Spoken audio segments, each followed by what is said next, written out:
الحمد للہ رب العالمین والعاقبۃ للمتقین والصلاة والسلام علی اشرف الانبیاء والمرسلین وعلی آلہ واصحابہ اجمعین اما بعد فاعوذ باللہ من الشیطان الرجیم بسم اللہ الرحمن الرحیم فہم قرآن کا سلسلہ جس کا آغاز سورہ فاتحہ سے کیا تھا، سورۃ البقرہ کی 20 آیات مکمل ہو چکی تھیں۔ آج 21 نمبر آیت سے شروع کریں گے۔ اللہ کی بارگاہ میں دعا ہے کہ رب العالمین حق بات کرنے کی توفیق عطا فرمائے۔ یا ایھا الناس اعبدوا ربکم الذی خلقکم والذین من قبلکم لعلکم تتقون۔ اے لوگو، عبادت کرو اپنے رب کی جس نے پیدا فرمایا تمہیں اور جو تم سے پہلے تھے، تاکہ تم پرہیزگار بن جاؤ۔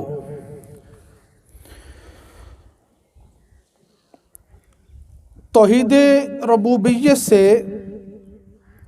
توحید الوہیت پر استدلال کیا جا رہا ہے۔ آسان لفظوں میں اللہ تبارک و تعالی نے زندگی عطا فرمائی اور اس کے ساتھ اسباب زندگی عطا فرمائے کہ صرف پیدا نہیں کیا، یہ بھی اس کا فضل و احسان کہ اس نے ہمیں پیدا فرمایا، عدم سے وجود بخشا، اس دنیا میں پیدا کیا۔ یہ بھی اگرچہ اس کا بہت بڑا احسان ہے، لیکن اس نے پیدا کرنے کے بعد ہمیں یوں ہی نہیں چھوڑ دیا، بلکہ اس زندگی کو برقرار رکھنے کے لیے اللہ تبارک و تعالی نے اسباب پیدا بھی فرمائے اور ہمیں عطا بھی فرمائے۔ تو اللہ تبارک و تعالی فرماتا ہے کہ عبادت کرو رب کی جس نے تمہیں پیدا کیا اور تم سے پہلے لوگوں کو پیدا کیا، یعنی وہی ایک رب ہے جس نے پیدا بھی کیا اور اس کے بعد اس زندگی کو برقرار رکھنے کے اسباب بھی پیدا فرمائے۔ تو اللہ تعالیٰ فرماتا ہے جیسے وہ پیدا کرنے میں یکتا ہے، اسباب مہیا کرنے میں یکتا ہے، ایسے ہی وہ الوہیت میں بھی یکتا ہے۔ لہٰذا جو رب ایک پیدا کرنے والا ہے، ایک ہی اسباب مہیا کرنے والا ہے، لہٰذا اسی ایک رب کی عبادت بھی کرو۔ جیسے پیدا کرنے میں کوئی اس کا شریک نہیں، اسباب دینے میں کوئی اس کا شریک نہیں، ایسے ہی عبادت میں بھی کوئی اس کا شریک نہیں۔ تو اسی ایک رب کی تم عبادت کرو، وہی وحدہ لا شریک ہے، وہی اس بات کا حق رکھتا ہے کہ اس کی عبادت کی جائے کہ جب لا خالق الا اللہ اور لا رب الا اللہ اس بات کو تسلیم کر لیا تو پھر اس بات میں انکار کی گنجائش نہیں رہتی کہ لا الہ الا اللہ، یعنی جب پیدا اس نے کیا، پالا اس نے ہے، تو پھر عبادت بھی اسی کی جائے گی۔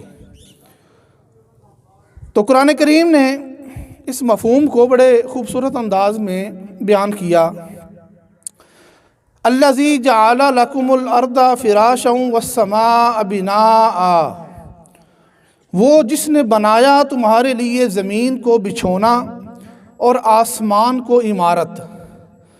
وانزل من السماء ماء فاخرج به من الثمرات رزقا لکم، اور اتارا آسمان سے پانی، پھر نکالے اس سے کچھ پھل تمہارے کھانے کے لیے۔ فلا تجعلوا للہ اندادا وانتم تعلمون، پس نہ ٹھہراؤ اللہ کے لیے مد مقابل اور تم جانتے ہو۔ قرآن کریم نے اس مفہوم کو بڑے ہی خوبصورت انداز میں بیان کیا کہ اللہ تعالیٰ ہی عبادت کے لائق ہے۔ جیسا کہ پہلے عرض کیا کہ اس نے اپنے پیدا کرنے اور اسباب زندگی مہیا کرنے کا ذکر فرما کر اپنے معبود ہونے کی دلیل بیان فرمائی۔ اب قرآن کریم نے اتنے سادہ انداز میں اس بات کو بیان کر دیا کہ کوئی بڑے سے بڑا محقق، کوئی عالم، کوئی سطحی علم رکھنے والا اور ایک عامی انسان وہ بھی اس مفہوم کو سمجھ سکتا ہے۔ ویسے توحید کے دلائل پڑھنے ہوں تو بڑی بڑی فلسفہ کی کتابوں میں دیکھے جائیں تو انسان الجھ کے رہ جاتا ہے، لیکن قرآن کریم کا یہی اعجاز ہے کہ اس کی آیات کو پڑھ کر ہر کوئی فائدہ حاصل کر سکتا ہے، چاہے وہ بڑا عالم ہے اور چاہے وہ ایک عام انسان ہے، چاہے ان پڑھ ہی کیوں نہ ہو، اس کے سامنے بھی قرآن کا بیان کیا جائے تو اس کو سمجھ آ جاتا ہے۔ ارشاد فرمایا کہ اللہ کے لیے مد مقابل مت بناؤ، چونکہ جو مشرکین تھے، کفار تھے، انہوں نے نہ صرف اللہ کی عبادت چھوڑ دی تھی بلکہ بتوں کو وہ عبادت کے لائق سمجھتے تھے، ان کی عبادت کرتے تھے اور ان کو الہ سمجھتے تھے۔ تو اس لیے ارشاد باری تعالیٰ ہوا کہ اللہ کے مد مقابل کسی کو مت بناؤ، اللہ کے مقابل کسی کو نہ لاؤ۔ اللہ تبارک و تعالیٰ اپنی ذات، اپنی صفات میں وحدہ لا شریک ہے۔ وَإِن كُنتُمْ فِي رَيْبٍ مِّمَّا نَزَّلْنَا عَلَىٰ عَبْدِنَا فَأْتُوا بِسُورَةٍ مِّن مِّثْلِهِ، اور اگر تمہیں شک ہو اس میں جو ہم نے نازل کیا اپنے برگزیدہ بندے پر، تو لے آؤ ایک صورت اس جیسی۔ وَادْعُوا شُهَدَاءَكُم مِّن دُونِ اللَّهِ إِن كُنتُمْ صَادِقِينَ، اور بلا لو اپنے حمایتیوں کو اللہ کے سوا اگر تم سچے ہو۔ فَإِن لَّمْ تَفْعَلُوا وَلَن تَفْعَلُوا، پھر اگر ایسا نہ کر سکو اور ہرگز نہ کر سکو گے، فَاتَّقُوا النَّارَ الَّتِي وَقُودُهَا النَّاسُ وَالْحِجَارَةُ، تو ڈرو اس آگ سے جس کا ایندھن انسان اور پتھر ہیں، اُعِدَّتْ لِلْکَافِرِین، جو تیار کی گئی ہے کافروں کے لیے۔ یہ آیت مبارکہ قرآن کریم کے کلام الہی ہونے اور حضور نبی اکرم صلی اللہ تعالی علیہ وآلہ وسلم کی رسالت کی دلیل ہے۔ قرآن کریم کا یہ چیلنج کہ اس کے مقابل اس جیسی کوئی صورت لے آؤ، یہ صرف اس دور کے عربوں کے لیے نہیں تھا، بلکہ یہ قیامت تک کے منکرین قرآن کے لیے یہ چیلنج ہے۔ عرب و عجم کے دانشوروں کو یہ چیلنج ہے، شعراء کو چیلنج ہے، اہل زبان کو چیلنج ہے کہ اگر تم اس قرآن کو اللہ کا نازل کردہ نہیں سمجھتے تو پھر اس جیسی کوئی ایک صورت بنا کر لے آؤ۔ اگر قرآن کا مقابلہ کرنا ممکن ہوتا یا اس جیسا کلام پیش کرنا ممکن ہوتا، جیسا کہ مشرکین مکہ نے سب سے پہلے نبی کریم علیہ السلام پر یہی الزام لگایا کہ یہ کیسی بات ہے، ہم بھی اس جیسا کلام لے آئیں گے، آپ کوئی نیا کلام تھوڑا پیش کر رہے ہیں۔ جیسے عرب میں پہلے لوگ کلام کرتے ہیں، پہلے نثر میں، نظم میں جس طرح لوگ اپنا کلام پیش کرتے رہے ہیں، ہم بھی ایسا کلام لے آئیں گے جیسا کلام آپ لے کر آئے ہیں۔ تو پھر قرآن نے کہا کہ اچھا اگر تم سچے ہو تو پھر لے آؤ، اور اللہ کے علاوہ جس کو بلانا چاہتے ہو بلا لو اور اس جیسا کلام لا کر دکھاؤ۔ اب وہ بڑے اہل زبان تھے، چاہیے تو یہ تھا کہ وہ قرآن جیسا کلام لے آتے۔ اب قرآن کریم کی سب سے چھوٹی سورہ سورہ کوثر ہے، 3 مختصر آیات ہیں، وہ اتنا چھوٹا کلام ہی لے آتے، وہ اس جیسی مختصر صورت ہی بنا لاتے، لیکن 14.5 صدیاں ہونے کو ہیں، تاریخ گواہ ہے کہ قرآن کریم کے مقابل کچھ بھی نہیں لایا جا سکا۔ اگر کسی نے کوشش کی بھی ہے تو سوائے اپنا مذاق اڑانے کے اور کچھ بھی نہیں ہو سکا۔ تو یہ قرآن کی حقانیت، اسلام کی حقانیت کو واضح کرنے کے لیے یہی دلیل ہمارے لیے کافی ہے کہ آج تک قرآن کا مقابلہ نہیں کیا جا سکا۔ قرآن کریم کے مقابلے میں کوئی صورت نہیں لائی جا سکی۔ تو پھر منکرین کو یہ سوچنا چاہیے کہ ہم کس لیے قرآن کا انکار کر رہے ہیں، ہم کس لیے ہٹ درمی کا مظاہرہ کرتے ہیں، ہم اس قرآن کو مان کیوں نہیں لیتے، اس کو اللہ کا کلام سمجھ کیوں نہیں لیتے۔ بہرحال یہ ایسی دلیل ہے جس کے سامنے بڑے بڑے جو سرکش تھے ان کی گردنیں بھی جھک گئیں۔ وَبَشِّرِ الَّذِينَ آمَنُوا وَعَمِلُوا الصَّالِحَاتِ أَنَّ لَهُمْ جَنَّاتٍ تَجْرِي مِن تَحْتِهَا الْأَنْهَارُ، اور خوشخبری دیجئے انہیں جو ایمان لائے اور کیے نیک عمل کہ یقیناً ان کے لیے باغات ہیں، بہتی ہیں ان کے نیچے نہریں۔ کلما رزقوا منہا من ثمرۃ رزقا، جب کھلایا جائے گا انہیں ان باغوں سے کوئی پھل تو اس کی صورت دیکھ کر قالوا ھذا الذی رزقنا، کہیں گے یہ تو وہی ہے جو ہمیں پہلے بھی کھلایا گیا تھا۔ من قبل واتوا بہ متشابہا، اور دیا گیا انہیں پھل صورت میں ملتا جلتا۔ اب یہاں سے حق بات واضح کرنے کے بعد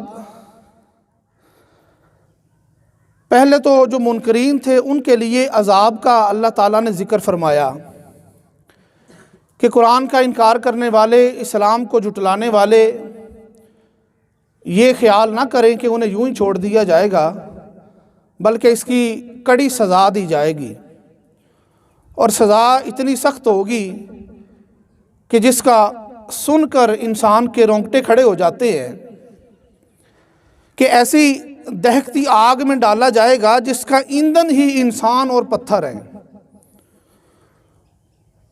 اس کے بعد اللہ تعالیٰ قرآن پر ایمان لانے والوں کو خوشخبری دے رہا ہے۔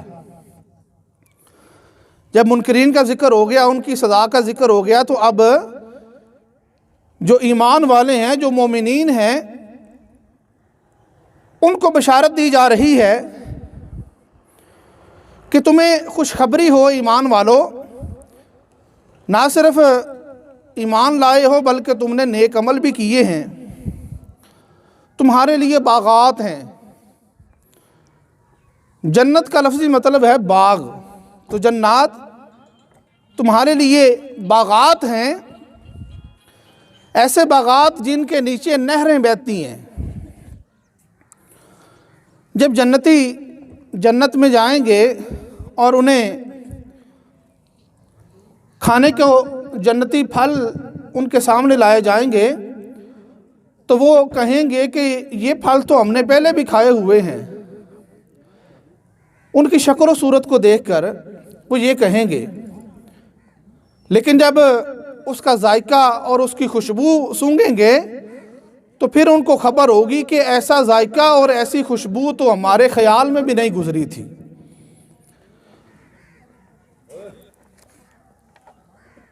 اور اللہ تعالیٰ فرماتا ہے کہ جو پھل دنیا میں وہ کھاتے تھے ان کے مشابہ ہوں گے شکل و صورت میں، یعنی کہ ملتے جلتے ہوں گے۔ وَلَهُمْ فِيهَا أَزْوَاجٌ مُطَهَّرَةٌ وَهُمْ فِيهَا خَالِدُونَ، اور ان کے لیے جنت میں پاکیزہ بیویاں ہوں گی اور وہ ان میں ہمیشہ رہیں گے۔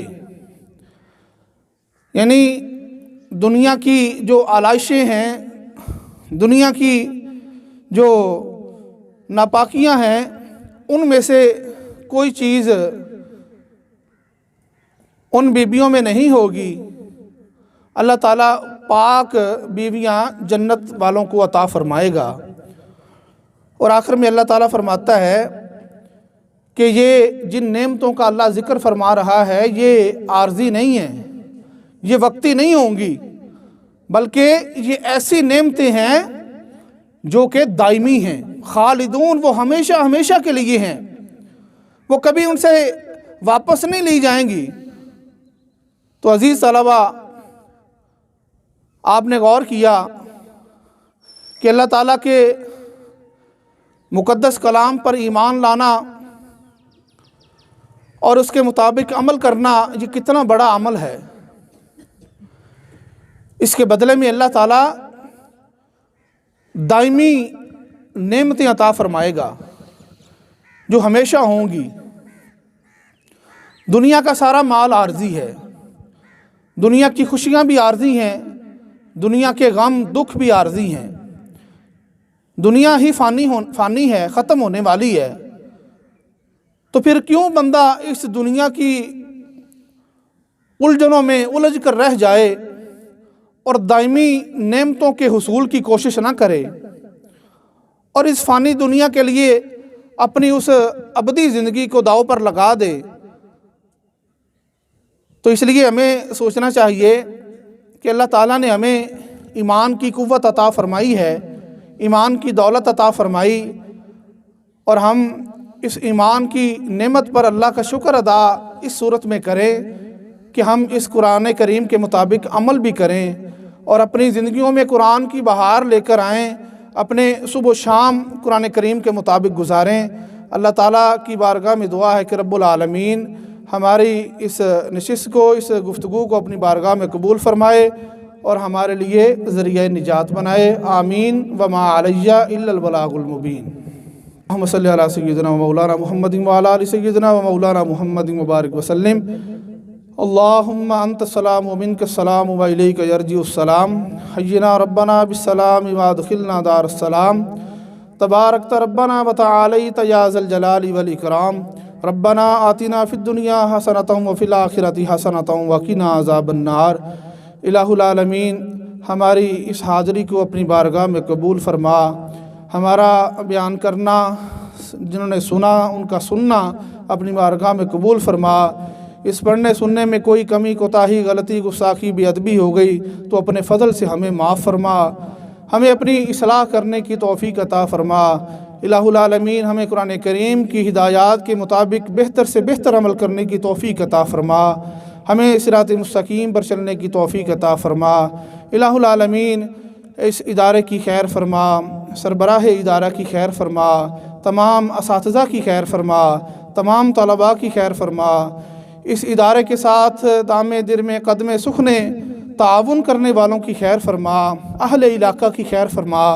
الہ العالمین ہماری زندگیوں میں دین کی بہاریں عطا فرما۔ الہ العالمین ہمیں اپنے دین کا خادم بنا، ہمیں اپنے دین کے مطابق چلنے کی توفیق عطا فرما۔ ربنا ظلمنا انفسنا وان لم تغفر لنا وترحمنا لنکونن من الخاسرین۔ وصلی اللہ تعالی علی خیر خلقہ سیدنا محمد وآلہ واصحابہ اجمعین برحمتک یا ارحم الراحمین۔